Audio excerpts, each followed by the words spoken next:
Hey everybody, it's Wvgunsngoats, and I'm back from having COVID, so feeling a lot better. Decided to do a pistol review. Today we're taking a look at the STK100 from Rock Island Armory.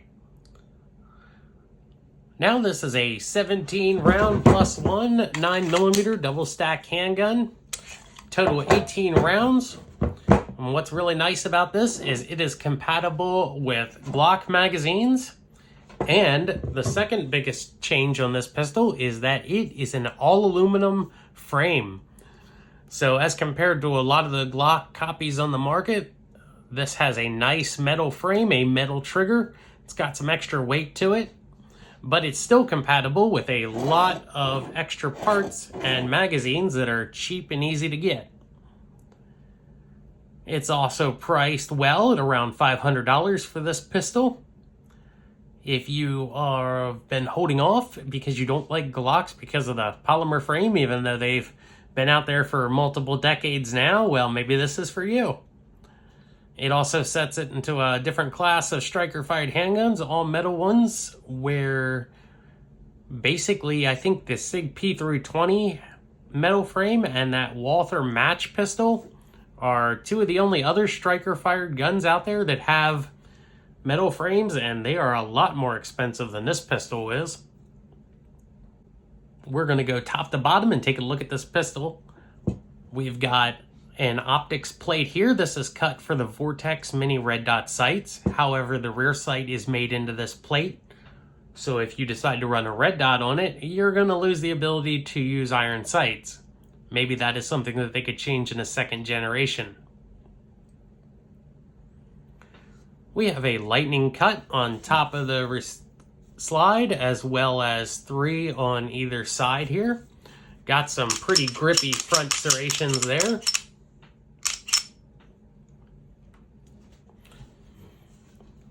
We have an extended slide catch there. It looks like to be just a factory Glock part. An all metal full length guide rod as opposed to plastic. We have 3 slots of Picatinny rail in the front here. As I said before, this frame is all aluminum.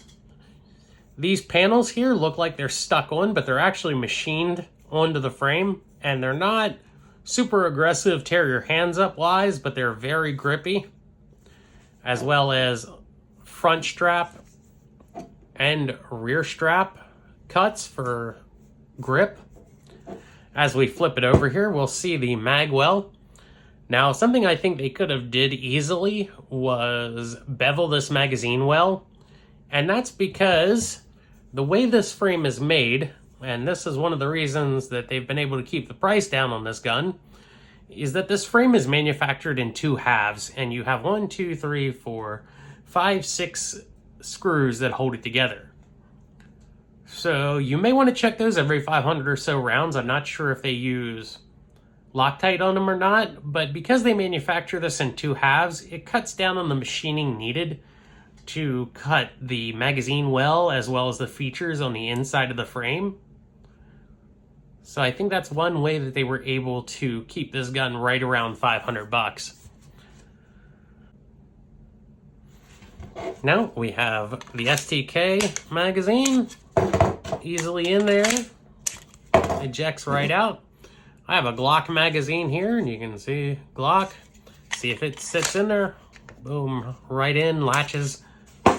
Comes out easy, no problems there. I don't have an aftermarket magazine handy to check to see how well it fits in this gun. And speaking of things fitting in this gun, I have watched some other YouTube reviews of this, and some people said that they tried to put a different barrel in this and it required fitting.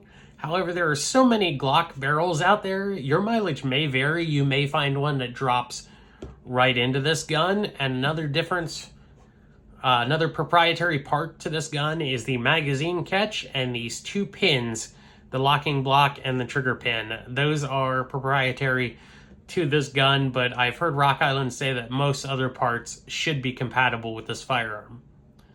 I have also heard that this uses a different rifling twist than a lot of the 9mm pistols on the market, and that may or may not affect accuracy. We'll see when we take it out to the range here in a few minutes.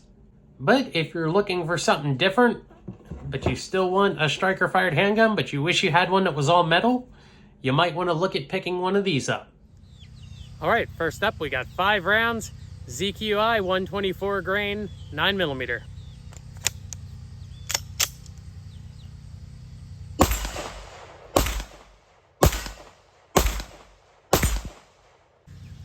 All right, we're gonna keep going with some of the ZQI on the steel plate down here. 10 rounds this time. Seems to pick it up fine from the magazine. Fed fine. Miss.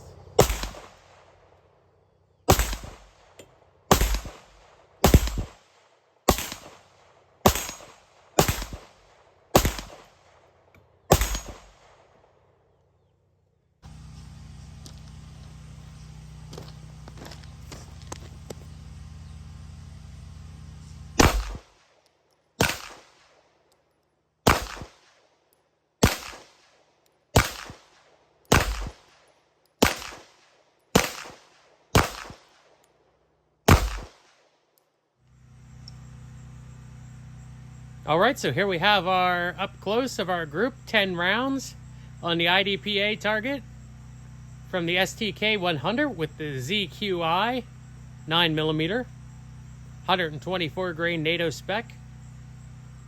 All right, so here we have the grind hard ammunition, 9mm Luger, marked here on the box at 115 grain full metal jacket, an average of 1150 feet per second, and this is 50 rounds per box of premium training rounds made in the USA.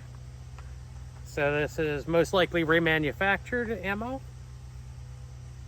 We're gonna try it out. It's, you can see it there, a brass colored projectile, and that is loaded in CBC, which I believe is MagTech brass.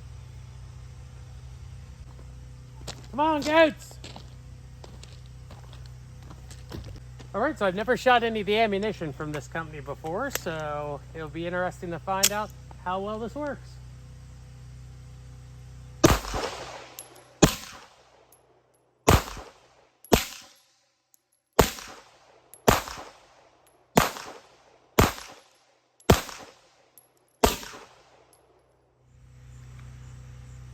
And here you can see some of the shooting with the grind hard, just a fairly fast shooting. I'll see what we can do shooting for groups here in a minute with it.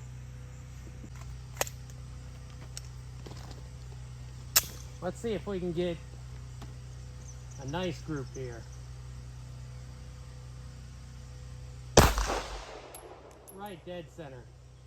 Right dead center.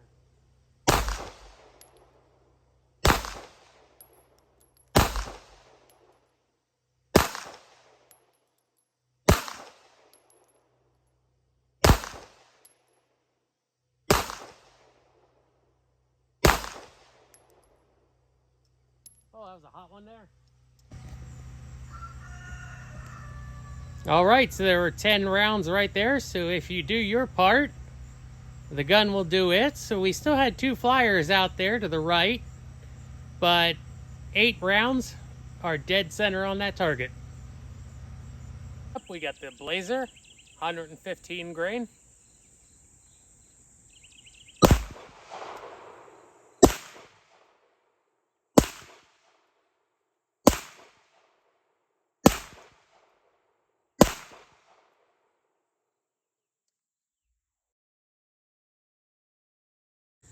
All right, we got 6 rounds of Winchester White Box, 115 grain. Let's see how it does. Sun's a little bit coming in from the corner there.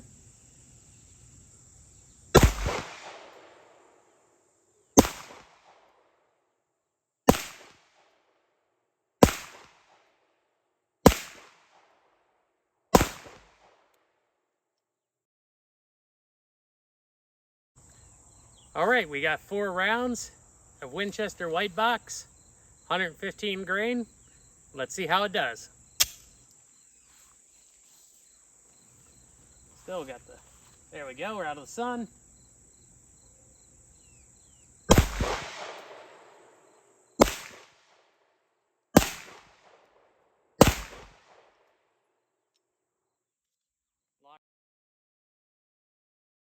Thanks for joining me tonight for a look at the STK100 by Rock Island Armory. Thanks for joining me out here on the range. If you agree, disagree with my rant that expensive pistols should come in more than just a cardboard box, leave a comment below. Leave a comment if you like the video, subscribe to my channel. I've got more content planned. Share it with your friends. If you're looking for an alternative to the standard plastic fantastic Glock, if you're looking for a reliable handgun in the $400 to $600 range, I don't think you can go wrong here. This has got a bunch of nice features with it, but still maybe some things that they could change in a second generation. I went over them in the video earlier. So guys, it's been another WV Guns and Goats video. And remember, if you're not out there having fun shooting, what are you doing?